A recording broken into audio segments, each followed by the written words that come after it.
Welcome back, everyone, to the deep dive. This time, we're taking a look at recycling art workshops. For our listeners out there interested in starting a business, this is one that really stands out. It combines creativity and sustainability, which are both getting so much attention these days. Basically, these workshops show people how to take things we usually throw away and turn them into art, crafts, or even useful stuff. Yeah, it's a really neat idea, and it seems like it's getting more and more popular. Like turning, let's say, scrap metal into sculptures. Or what about bottle caps into jewelry? Oh yeah, I've seen those. Yeah, Or even old newspapers woven into baskets. Those are cool. exactly. And the best part is with this business idea, you're not just making cool things, you're actually helping the environment too. Definitely. More and more people are starting to care about, well, about living more sustainably, right? They want to cut down on their waste and be more eco-conscious. So it's like, it's not just a hobby. This could actually be a business with some serious potential. So what would you say are some of the biggest reasons why this idea is becoming so popular? Well, I think it's really tapping into a lot of trends that are just exploding right now. Yeah. You've got upcycling. Oh, yeah. Upcycling is huge. Yeah, it is. And then there's a whole DIY culture, people wanting to make things themselves. And then you add in the fact that people are starting to value experiences more than just buying stuff, you know? It's so true. People are looking for something different. Yeah. People want to learn new skills, they want to be creative, and they want to feel good about what they're buying. Right, totally. So it really does sound like everybody wins in this situation. But let's break this down a bit. Let's say you're someone who's actually thinking about starting a business like this. What would be like the very first things you'd need to do? Well, I think the most important thing right off the bat is to figure out who you want to teach, right? Okay. Yeah, target audience. That makes sense. Exactly. Who's your ideal customer? Are you going to be focusing on families with little kids? Or maybe people who are already really into crafting? Or even businesses, like for team building events? Oh, yeah, I could see that. Team building or even schools. Yeah, exactly. The thing is, each of those groups, they have different needs, right? Yeah. And they're interested in different things. They've got different skill levels, too. So you'd have to plan your workshop so that they really fit the people you're teaching. That makes a lot of sense. It's like you wouldn't teach a class of kindergartners the same way you would teach a group of adults who are already pretty experienced with like sewing or whatever. So, okay, so you figured out who you're targeting. What kind of workshops would you actually offer? Like, what are some concrete examples? Okay, so let's say we pick a specific example. Let's say upcycled fashion from denim, Okay, I like that. Denim. Everybody's got old jeans lying around. right? And that upcycled fashion thing, that's super popular these days. And denim's pretty easy to find, so you could, teach people how to make, like, totally unique denim bags. Okay, I could see that. Or how about patchwork quilts? Using all different colors of denim. I love those. Those are beautiful. Yeah, they are. Or even jewelry. You can make some really interesting stuff with denim. And the cool thing is you're teaching people valuable skills, they get to be creative, and they're promoting sustainable fashion at the same time. I really like that. You're giving such specific examples. It's not just like, oh, make something out of denim. It's here's exactly how to make this specific thing using these particular techniques. Yeah, you have to give people some direction, right? Totally. Okay, so you've got your target audience, you've got your workshop ideas. What about the materials themselves? That seems pretty important for this whole thing to work, right? Yeah, the materials are like the heart of this whole business, right? Hmm. So for denim, you could do a couple of things. You could partner with local businesses, like maybe clothing stores or tailors. Oh, to get their scraps. Yeah, exactly. That way you'd have a constant source of denim. That's a good idea. Or you could even encourage people to bring their own old jeans. Hmm. That way they can really personalize their projects. Oh, yeah, I like that. It would make it even more special. Yeah. And then if you need like bigger quantities, you could maybe work with textile recycling centers.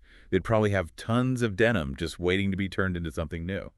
I'm really liking this idea of people bringing their own materials. I think it would make them feel more connected to the whole process. Oh, totally. Makes it more meaningful. So, okay, we've got the materials figured out, but where would you actually hold these workshops? Do you absolutely need to have your own studio space, like right from the beginning? Not necessarily. You could start by renting out a community hall or something.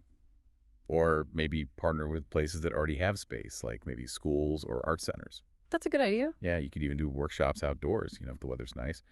The main thing is you need to pick a place that's easy to get to, that's safe, and that has enough space for the number of people you're going to have and for the kinds of projects they're going to be doing. Okay, so you don't necessarily need to invest A ton of money up front to get this going. That's good. Speaking of investment, what about tools and equipment? Like for that upcycled denim workshop we were talking about, what would you actually need to have on hand? Well, for a basic denim workshop, you definitely need sewing machines. Like a few of them. Of course. Yeah. And good fabric scissors. Yeah. Sharp ones. Gotcha. And then obviously needles and thread. And lots of different colors.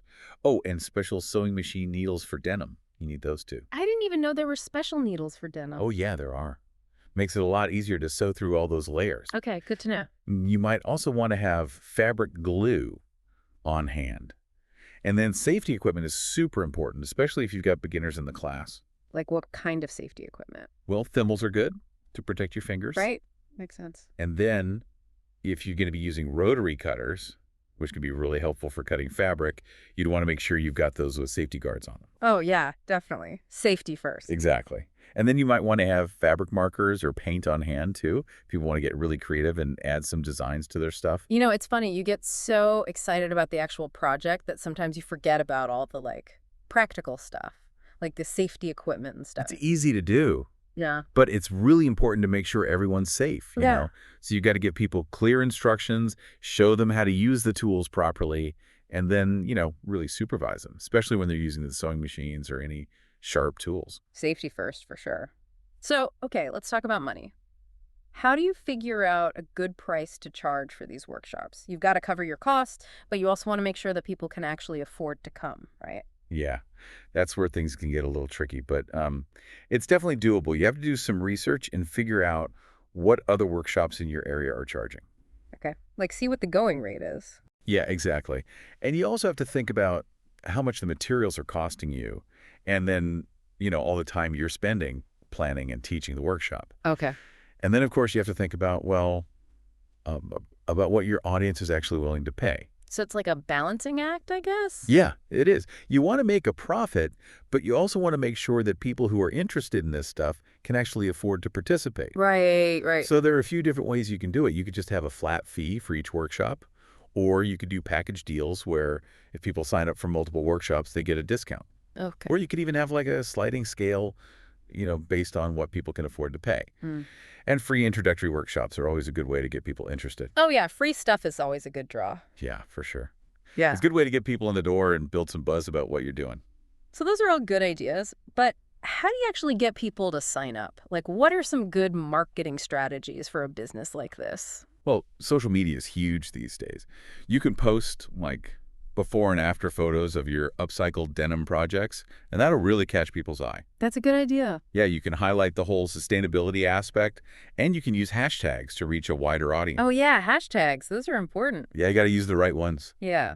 It's all about getting the word out and making sure people know about your workshops. And those before and after shots, I think that would really grab people's attention. Seeing those transformations, from a pair of old jeans to something totally stylish and new. Yeah, I think you're right. Visuals are key here. You want to show off all the cool stuff people can make, really highlight those creative possibilities. Yeah, for sure. And, another thing you could do, you could reach out to those fashion bloggers, the ones who are already talking about sustainable fashion, maybe even some influencers who are into that sort of thing. Oh, that's smart. Partnering up with people who already have a following, especially in those eco-conscious circles, or maybe the crafting community. Yeah, exactly. That could give you a lot of credibility right away. Right. And get you in front of a whole new audience. It's like instant exposure. For sure. Yeah. And don't forget about getting involved in your community. That can make a big difference. Oh, yeah. Like how?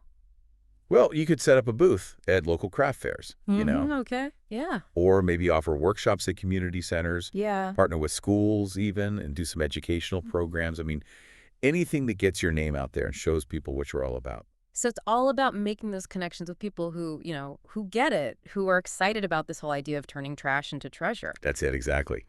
Find your people. All right, so let's shift gears a little bit here. Let's talk about the people who actually come to these workshops. What do they get out of it besides, the finished product? Well, it's more than just crafting, right? Like, they're learning about recycling and about how to make less trash in their own lives. It really makes them think about the impact they're having. Right, like the environmental impact of all that stuff we throw away. especially clothes. Yeah, especially textiles. And they're learning about ways to give those things a new life instead of just sending them to the landfill. So it's like they're being creative, but they're also making a conscious choice to be more sustainable. Exactly. Plus, Mhm. there's that feeling you get, when you make something yourself, and it actually turns out good. It's really satisfying. Oh, yeah. There's definitely a sense of pride in that. It's like, whoa, I made this, and it's cool. Yeah. And it came from something that somebody else thought was garbage. It's empowering, I bet. It is. And it makes people think, oh, maybe I'm more creative than I thought I was. It really boosts their confidence. And what about the social aspect? I mean, these workshops seem like a great way for people to meet other people who are into the same things they are. Oh, absolutely. It's like a little community. Right. People are learning together, they're sharing ideas, they're helping each other out with their projects, they make friends. It's like a social club, but with a purpose. Exactly. Yeah. Okay, but let's be real for a second. Not everything is always sunshine and roses. Right, right. Every business runs into some bumps in the road. So what are some of the challenges you might face running a recycling art workshop? And, what can you do about them? Oh, yeah, good point. I mean, it can't all be easy, right? Right. Well, one of the biggest things is making sure you have enough materials. If you're just relying on donations or whatever you can find, it can be hard to keep up. Yeah, it's not always reliable. Exactly. So it's really important to build those relationships with suppliers, like those businesses and recycling centers we were talking about before. That way, yeah, you'll have a steady stream of stuff coming in. Yeah, you wouldn't want to have to cancel a workshop because, oh, sorry, we ran out of bottle caps or whatever. Exactly. And then, of course, there's the whole safety issue, especially when you're working with, tools. Yeah, like sewing machines. Yeah, or sharp things. Yeah. You have to make sure everyone knows the rules, that they have the right equipment, and that you're showing them how to do everything safely. And, really keep an eye on everybody and make sure nobody's getting hurt. Yeah, that's super important. Safety always comes first. Always. And then another challenge is making sure everyone feels welcome and included, no matter what their skill level is. Right, because some people will be beginners and some people will already know a lot about this stuff. Exactly. Yeah. So you've got to offer workshops for different levels and make it clear what each workshop is about. Okay, so people know what they're getting into. Right. And then it's just important to create that positive environment where everyone feels comfortable asking questions and trying new things. I can see how that could be a challenge, trying to cater to all those different needs and interests. It sounds like you really have to be flexible, adapt to different situations. Yeah, that's key in this business. You have to be able to adjust to different people, different needs, and even different materials. Like if you can't find a certain type of material, you might have to get creative and figure out a substitute. That's a good point. So you can't be too rigid. Nope. And then there's marketing. That can be tricky, especially when you're trying to reach a very specific group of people, like, people who are into crafting and also care about the environment. Right, you're not trying to appeal to everybody. Exactly. Yeah. So you have to use a mix of different marketing tactics, both online and offline, and really target your message. And those partnerships we were talking about, with the influencers and all that, that can be a big help there. So it sounds like to be successful in this business, you need to be creative, obviously, but you also need to have some serious organizational skills and business sense too, and be a good problem solver. Yeah, that's all part of it. But, it's what makes it so interesting and rewarding. You're always learning, you're always facing new challenges, but seeing people take those old materials and turn them into something beautiful and useful, and knowing that you're helping the environment, it makes it all worthwhile. That's awesome. Okay, so let's look ahead a little bit. Where do you see all this going? What's the future of recycling art workshops? Oh man, the Yeah. possibilities are endless. Yeah. I think we're going to see technology playing a much bigger role. Oh, really? Like how? Well, think about 3D printers. Imagine using recycled plastic to create all kinds of custom design objects. Wow. Yeah, that would be cool. And what about virtual reality? You could use that to teach people different crafting techniques no matter where they are in the world. It's like blending the digital world with the hands-on world of making stuff. Yeah, it's pretty amazing to think about. And then there's the whole idea of circularity, where the waste from one project becomes the material for another. So it's like a closed loop system. It's like taking upcycling to a whole new level. Exactly. And I think we're going to see a lot more collaborations too, like artists working with makers, working with recycling experts. To come up with even more creative ways to use recycled materials. Exactly. Like imagine workshops where you learn how to take apart old electronics and turn them into art or jewelry. Wow, yeah. I've seen some really cool stuff made from old circuit boards and things like that. Right. Or how about workshops where you learn to make natural dyes from food scraps? Yeah, You could use those to dye fabric for all kinds of products. that's a really neat idea. So it's like pushing the boundaries of what's possible with these materials. Exactly. The only limit is your imagination. And then I think we'll see more partnerships between recycling art workshops and social enterprises. What does that mean? Well, you could offer job training programs for people who are struggling to find work. Yeah, Oh, that's a great idea. Give them valuable skills. exactly. Or you could partner with organizations that are working to protect the environment. So it's not just about making art, it's about making a difference in people's lives and in the world. That's it. It's about using creativity to make positive change. And it seems like this whole business model is inherently sustainable, like it's built to last. What do you think about its long-term viability? Oh, I think it has a bright future, for sure. People are only going to become more and more concerned about the environment. And this is a way for them to actually do something about it. They can reduce their waste, express themselves creatively, and have fun at the same time. So it's a business that really aligns with where the world is headed, towards more eco-consciousness. Exactly. And the great thing about it is it's so adaptable. You can always be evolving, using new materials, trying new techniques, keeping up with the trends. So it's not like it's going to get stale or outdated. Nope. It's always changing, always growing. And at the end of the day, it's all driven by passion. People who start these workshops, they really care about sustainability and they want to share that passion with others. Yeah, you can really feel that enthusiasm. For sure. And it's inspiring to see, people taking their values and turning them into action, building businesses that are actually making a difference. It's a good reminder that we all have the power to change things for the better, even in small ways, like one upcycled project at a time. That's a great way to put it. It all adds up. As we've been talking about all this, I keep thinking back to our listener, the learner. They're all about learning new things, but they want to do it efficiently, right? Right. And they love having those like aha moments, discovering new ways to look at things. Yeah, definitely. This is right up their alley. This kind of business, it really speaks to that desire to learn and grow. It's like hands-on learning, but with this added layer of purpose and sustainability too. I mean, for someone who loves learning new skills, this has got to be pretty appealing. Oh, for sure. And don't forget the problem-solving aspect of it all. When you're working with materials that aren't, brand new out of the package, it forces you to get creative. Yeah, it's not like you can just follow some set of instructions, right? When you're dealing with like salvaged materials, you got to figure things out as you go. Exactly. It's all about adaptability and ingenuity. And for the learner, that's part of the fun, I bet. It's not just about mastering a technique. It's about finding those creative solutions when things don't go exactly as planned. And I bet those aha moments, they're even more satisfying when you're working with upcycled materials. Like you're not just making something cool, you're taking something that was destined for the trash and giving it a whole new life. There's a real sense of accomplishment in that. It's like you're not just creating something, you're contributing to a solution for a real problem. It's like activism through creativity. Exactly. And for the learner, who's all about making a difference, that connection can be incredibly motivating.